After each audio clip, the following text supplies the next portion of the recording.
Bismillahirrahmanirrahim. I am Hafiz from Progressive Model School.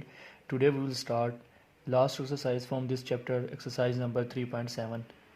हमने previous exercises में exercise 3.2 में भी और एक्सरसाइज 3.5 में भी हमने डायरेक्ट प्रोपोर्शन और इनवर्स प्रोपोर्शन को डिस्कस किया है.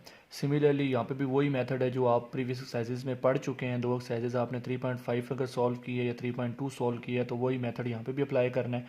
वहाँ पर और इसमें सिर्फ डिफरेंस ये है कि वहाँ पे आपके पास एग्जैक्ट इक्वेशन दी होती थी. यहाँ पर आपके पास एक स्टेटमेंट है और स्टेटमेंट से आपने इक्वेशन को खुद जनरेट करना है.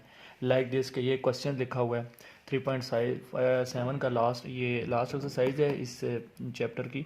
तो इसका फर्स्ट क्वेश्चन है, उसमें कहता है कि this surface area A of a cube varies directly. अब आप देखें आपने क्या करना है, इसका खुद बनाना है कि स्टेटमेंट कैसे बनेगी. Surface area A of a cube varies directly as a square of the length L.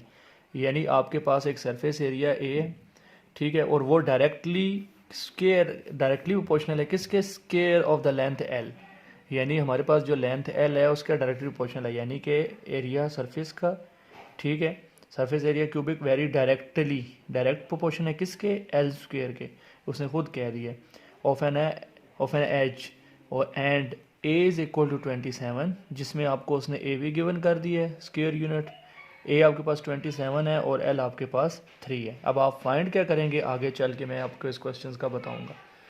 आपने ए फाइंड करना होगा और आगे इसको मजीद हम कैसे करेंगे मैं आपको बताता हूँ. पहले हम इसका प्रोपोर्शनलिटी कांस्टेंट फाइंड कर लेते हैं, यानी कि के फाइंड कर लेते हैं. ए भी हमें गिवन है 27, एल भी गिवन है, इक्वेशन भी हमने जनरेट कर ली है, यानी कि a directly proportional to l square. तो ए इज इक्वल टू, जब हम प्रोपोर्शनली जो हमारे पास वेरीज होता है इसको ख़त्म करते हैं तो इक्वल टू प्रोपोर्शनलिटी कांस्टेंट आ जाता है और एल स्क्वायर. ए गिवन है 27, के एज इट इज़ रहेगा, एल की वैल्यू आपके पास 3 है. वो यहाँ पे एल का स्क्वायर लें तो आपके पास कितना हो जाएगा 3 का स्क्वायर लेंगे तो क्या हो जाएगा 9 के. तो यहाँ पर ही के रहने दें. 9 के इज इक्वल टू 27. आपको के चाहिए, के की वैल्यू, तो बोथ साइड 9 को डिवाइड कर लें. तो 9 1 ज़र 9 और 9 3 ज़र 27. तो यहाँ पे आपने के की वैल्यू फाइंड कर ली है 3. के आपके पास 3 आ गया. अब आपने क्वेश्चन नंबर 1 में वो कहता है कि find the A when L is equal to 4.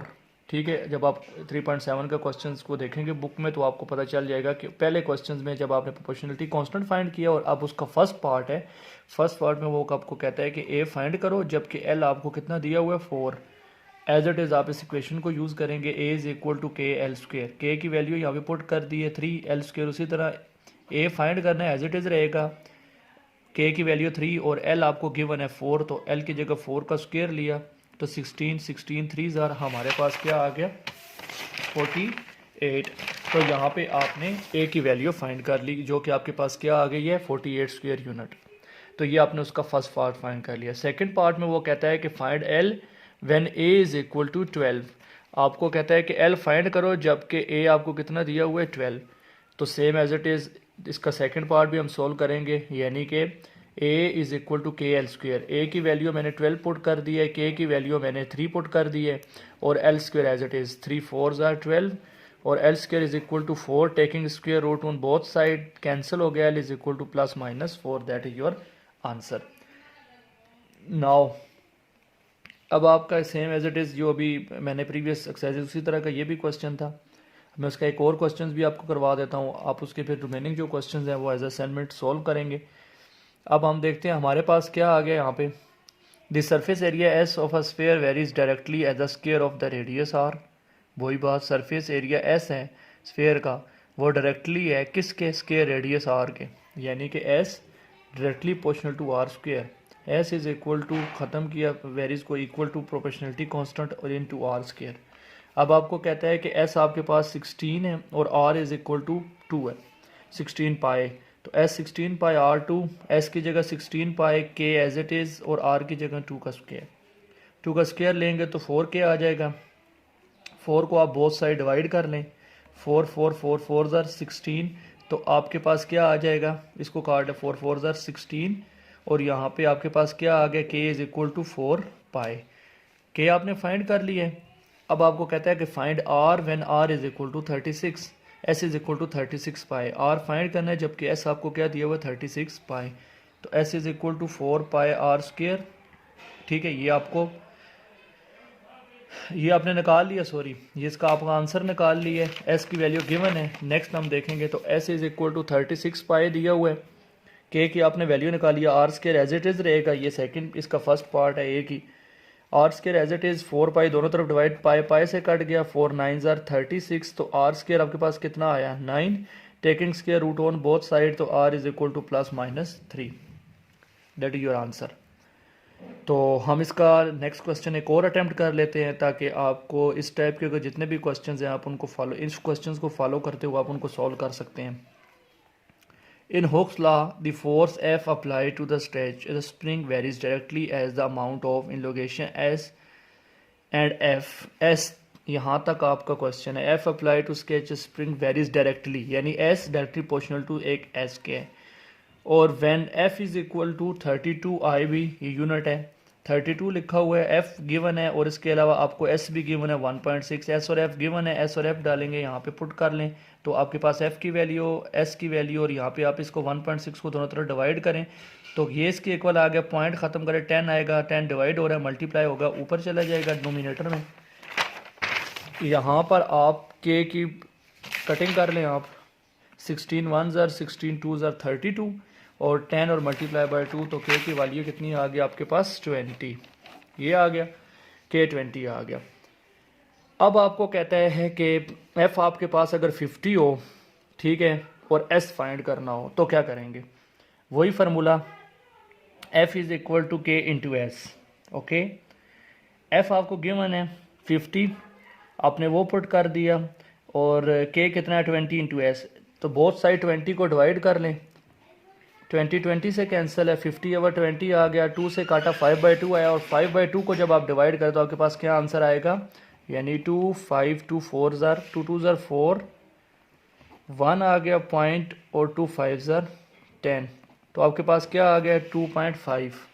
आप इसका सेकंड पार्ट देख लें, उसमें आपके पास इसने क्या गिवन किया है, एफ एस गिवन किया, और अब एफ फाइंड करना है। एस कितना दिया हुआ है 0.8 है, एस एफ आपने फाइंड करना है, एफ इज इक्वल टू वही प्रोपोर्शनलिटी जो हमने शुरू में लगाई है, एस इंटू के।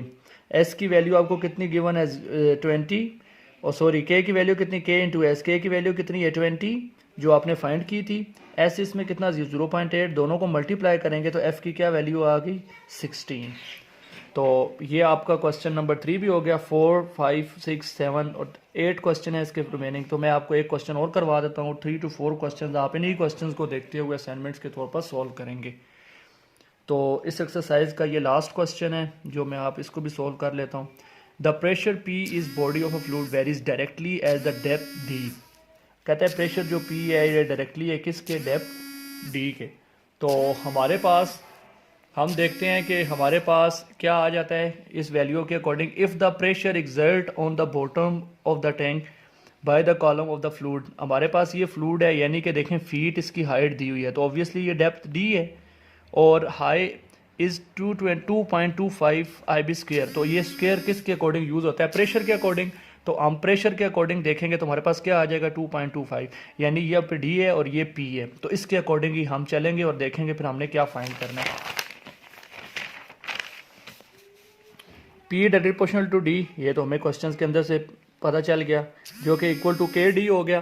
तो KD के अकॉर्डिंग हम देखें तो P is equal to KD, P दिया हुआ है 2.25, मैंने अभी आपको बताया है कि डेप्थ है, फीट के लिहाज से आप देखें तो आपके पास ये दिया हुआ है प्रेशर, ठीक है, और उसके डेप्थ के लिहाज से कहते हैं कि ये आपके पास फीट दी हुई है, और प्रेशर के लिहाज से देखें ये इसका यूनिट IB स्क्वायर दिया हुआ था 2.25 दिया हुआ है, ठीक है। तो इसी तरह मैंने P की वैल्यू 2.25 और इसके अलावा D की value is equal to 5 feet, दोनों वैल्यू गिवन है, यहाँ पे पुट कर दी, P और D दोनों को डिवाइड किया और मेरे पास K आ गया क्या 0.25। अब नेक्स्ट मैं देखता हूँ, ये तो मैंने प्रोपोर्शनलिटी कांस्टेंट फाइंड कर लिया। अब मैं नेक्स्ट देखता हूँ, how to keep must be fluid to be exert to the pressure, इतने प्रेशर के अकॉर्डिंग डेप्थ कितनी होगी उसकी, हाउ डीप, कितना वो डीप होगा। तो उसके अकॉर्डिंग हमारे पास प्रेशर गिवन है, प्रेशर की वैल्यू गिवन है, और D हमने फाइंड करना है। तो P is equal to 9, D हमने फाइंड करना है, प्रोपोर्शनलिटी वही आपके पास फार्मूला है, P is equal to KD।